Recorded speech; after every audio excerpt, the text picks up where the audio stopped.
오늘 말씀은 예수님께서 예루살렘에 입성하기 전에 바로 전에 일어났던 사건입니다. 여리고에서 일어났는데 두 명의 맹인이 예수님께서 지나간다는 얘기를 듣고 이제 소리를 지르기 시작합니다. 다윗의 자손이여 우리를 불쌍히 여기소서. 예수님께서 그들을 이제 만나 주십니다. 그리고 그들의 눈을 뜨게 한 그런 사건입니다. 여리고를 떠날 때라는 것은 이제 어떤 뜻입니까? 예루살렘과 가까이 왔다, 그런 뜻이죠. 이제 얼마 남지 않아서 예루살렘이다 하는 의미입니다. 예수님께서는 가장 낮은 길을 지금 택해서 가고 계신 겁니다. 근데 그와 대조적으로 실제 상황에서는 높이 올라가는 길입니다. 여리고가 굉장히 낮은 위치에 있고 예루살렘은 굉장히 높은 위치에 있습니다. 그래서 그 길을 올라가는 것이고, 지금 그와 대조적으로 지금 주위에는 큰 무리들이 함께하고 있습니다. 이 사람들이 무엇을 원하고 있는지 우리가 짐작할 수 있습니다. 뭘 원하고 있을까요? 이 사람들은 메시아를 원하고 있습니다.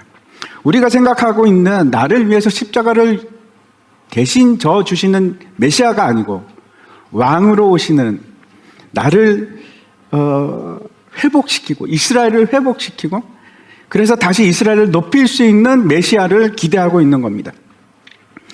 예수님께서는 지금 그런 무리들에게 둘러싸여서 예루살렘을 향해서 가고 있습니다. 그래서 오늘의 본문 말씀은 오히려 그런 사람들에게, 지금 둘러싸여 있는 그 사람들에게 보여주시는 진짜 메시아의 본질적인 모습, 그 모습을 보여주신다, 이렇게 말씀할 수 있습니다. 혹시 여러분 아십니까? 예수님께서 수많은 사람들을 고치셨는데 그 치유한 사람들 중에서 이름이 나타난 사람은 단 한 사람, 이 바디메오밖에 없습니다. 사실 이 바디메오라는 이름은 좀 독특한 면이 있습니다. 이게 어떤 뜻인지 헬라식으로 이제 뜻을 풀이하면 바르라는 것은 아들이라는 뜻입니다. 그리고 티마이오스라는 것은 굉장히 좋은 이름인데 어떤 건가 하면 존귀한 그런 뜻입니다. 그래서 바르티마이오스 그러면 존귀한 자의 아들, 좋은 이름이죠. 그런 이름입니다. 하지만 이건 히브리적 이름으로 해석을 하면 전혀 다른 이름이 됩니다. 디메오가 무슨 뜻일까요? 이거는 부정한 자, 더러운 자, 그런 뜻입니다. 그러면 어떤 뜻입니까? 앞에서 헬라식으로 이해를 하면 존귀한 자의 아들이 되는데 히브리적으로 이해를 하면 이거는 부정한 자의 아들, 더러운 자의 아들, 그런 뜻입니다. 이름이 왜 이럴까요? 바디메오가 그 아버지가 이름을 지었다면 존귀한 자라고 짓는 게 맞겠죠. 누가 자기 아들의 이름을 부정한 자라고 짓겠습니까? 하지만 이 사람이 만약에 이름이 없는 사람이었다, 이름을 잘 모른다, 그러면 주위 사람들이 어떻게 불렀을까요? 이 더러운 자, 더러운 자의 아들? 어쩌면 그래서 바디메오라고 불렸는지도 모르겠습니다. 부정한 자의 아들, 부정한 자, 그런 뜻일 수 있습니다. 근데 뒤에 보면 이 사람이 어떻게 바뀌느냐? 존귀한 자로 바뀝니다. 우리가 기억했으면 하는 것은 이 사람이 이제 예수님을 두 가지 호칭으로 부르고 있습니다. 첫 번째는 주여, 그럽니다. 나의 주님, 그런 뜻입니다. 이 거지가 그렇게 고백을 하고 있습니다. 또 하나는 다윗의 자손이여, 그럽니다. 이 단어는 그냥 단지 다윗의 혈통을 이은 후손이여, 그런 뜻이 아닙니다. 그런 의미가 아니고 이건 관용어처럼 쓰는 단어인데 무슨 뜻입니까? 성경에서 예언된 다윗의 자손이여. 누구를 말합니까? 메시아요. 나를 구원하실 메시아여, 그렇게 울부짖고 있는 겁니다.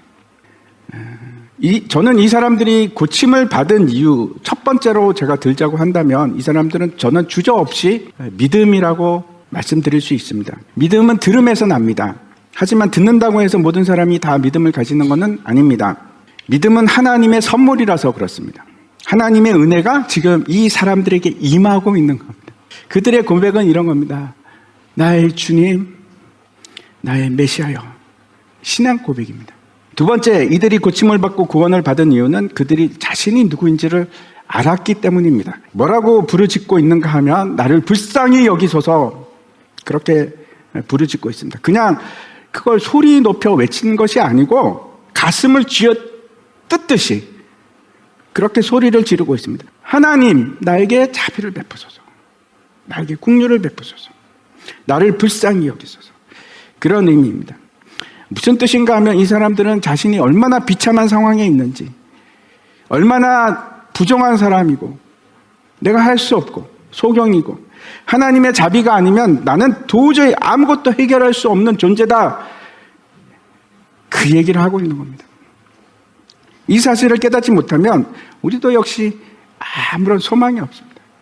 우리의 유일한 희망과 소망은 예수 그리스도밖에 없습니다. 누가 우리를 그 죄 가운데 있는 우리를 구원해 주시겠습니까? 누가 우리가 가지고 있는 그 처참한 상태에서 우리를 회복시켜 주시겠습니까? 이것이 고침을 받은 두 번째 이유입니다. 이 소리 지르는 것에 대해서 처음 반응을 일으킨 것은 무리들입니다. 이 무리들은 비장한 생각을 가지고 지금 가고 있는지도 모르겠습니다. 다시 로마에 저항하고 대항할 수 있는 큰 흐름을 만들고 세력을 만들어서 이제 시작이야. 그래, 우리 한번 해보자. 예루살렘을 향해서 가자. 그런 생각을 가지고 있는지도 모르겠습니다. 근데 그게 옳은가? 제대로 이해하고 있는가? 예수님의 사역에 대해서 잘 알고 있는 것인가? 그런 생각을 합니다. 이 맹인들은 전혀 물러설 기세가 아니었습니다. 마치 목숨을 건 사람들처럼 더 큰 소리를 지르기 시작합니다. 주여, 우리를 불쌍히 여기소서. 주여, 다윗의 자손이여. 여러분, 이 광경이 상상이 되십니까? 더 이상 물러설 곳이 없어요. 이것이 이 사람들이 고침을 받은 세 번째입니다. 저는 이 장면이 한 번 정도로 끝난 사건이라고 생각하지 않습니다. 엄청나게 많은 사람들이 예수님을 둘러싸고 있었고, 이 사람들은, 이 소경들은 아마 외곽 지역에 있었을 겁니다. 근데 그 외곽에서부터 끊임없이 소리를 지르면서 예수님을 향해서 지금 나아가고 있는 겁니다.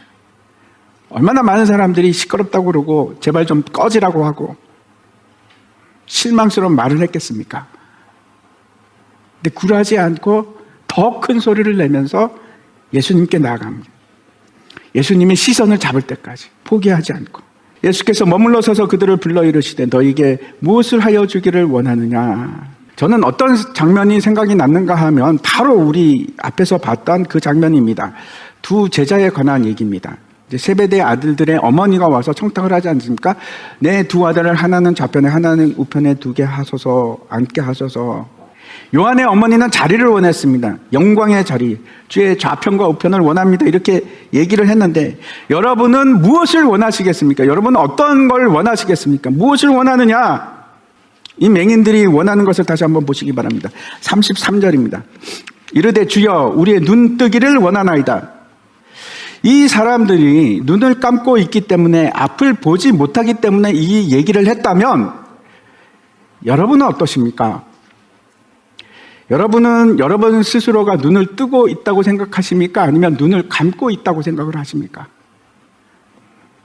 육체적인 소경보다 더 심각한 문제는 영적인 소경 문제입니다. 우리는 소경이 아니라고 얘기를 하지만 내가 가난한 거지인 것을 알지도 못하고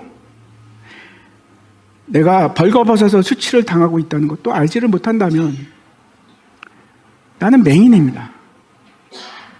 나는 앞을 못 보는 사람입니다. 성경은 지속적으로 우리가 영적인 소경이 되었다고 그렇게 말씀하고 있습니다. 이사야서 말씀 한번 보시기 바랍니다. 42장입니다. 너희 못 듣는 자들아 들으라. 너희 맹인들아 밝히 보라. 맹인이 누구냐? 내 종이 아니냐? 누가 내가 보내는 내 사자같이 못 듣는 자겠느냐? 누가 내게 충성된 자같이 맹인이겠느냐? 누가 여호와의 종같이 맹인이겠느냐? 내가 많은 것을 볼지라도 유의하지 아니하며 귀가 열려 있을지라도 듣지 아니하는도다. 하나님께서 지금 이렇게 말씀하시는 겁니다. 네가 내 종이라고? 너희가 맹인이 아니냐? 그러면 내 사자가 맹인이란 말이냐? 나의 충성된 사람들이, 그 사람들이 맹인이냐? 너희가 맹인이냐? 도대체 누가 맹인이냐? 너희가 맹인 아니냐? 그래서 순종하지 않지 않느냐? 순종하지 않는 너희가 맹인이 아니냐? 그 말씀을 하는 겁니다. 제발 좀 들어라. 제발 좀 들어라. 이 말씀을 이스라엘에게 하셨습니다. 바디메오를 한번 생각해 보시기 바랍니다. 바디메오는 눈을 떠서 도대체 뭘 보기를 원했을까요? 그가 못 보는 장님이었으니까 틀림없이 많은 것을 보기를 원했을 겁니다. 하지만 그 중에서도 메시아를 보기를 원하지 않았을까요? 욥이 이런 말을 했습니다. 욥기 42장입니다. 내가 주께 대하여 귀로 듣기만 하였사오나 이제는 눈으로 주를 배움나이다. 그 마지막에 이렇게 고백합니다. 지금까지는 내가 주님을 귀로 듣기만 했습니다. 근데 이제야 내가 내 눈으로 주님을 봅니다. 그리고 자신의 일을 회개합니다.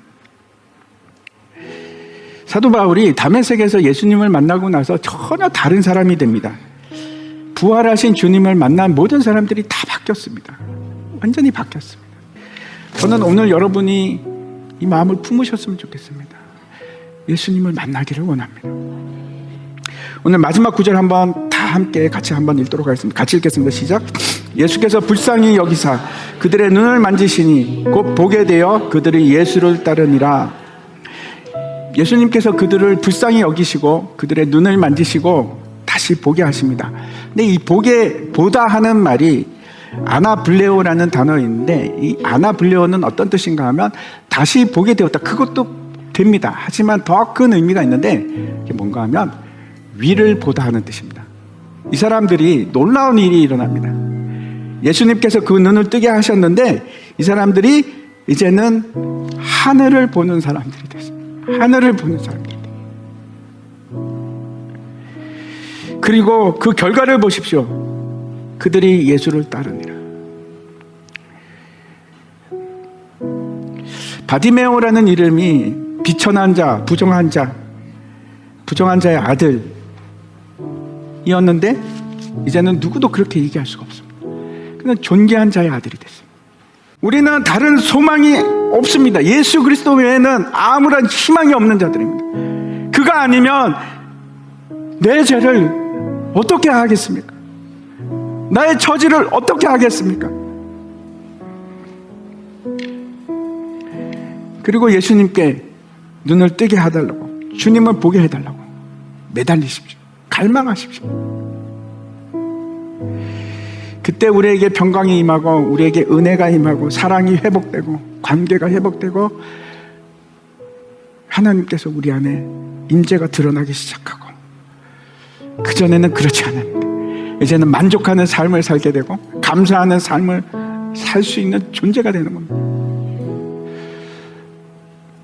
요즘에 얼마나 우울한 사람들이 많은지 모르겠습니다. 힘들어하는 사람들이 많은지 모르겠습니다. 답은 없습니다. 예수 그리스도 외에는 답이 없습니다. 예수님을 만나십시오.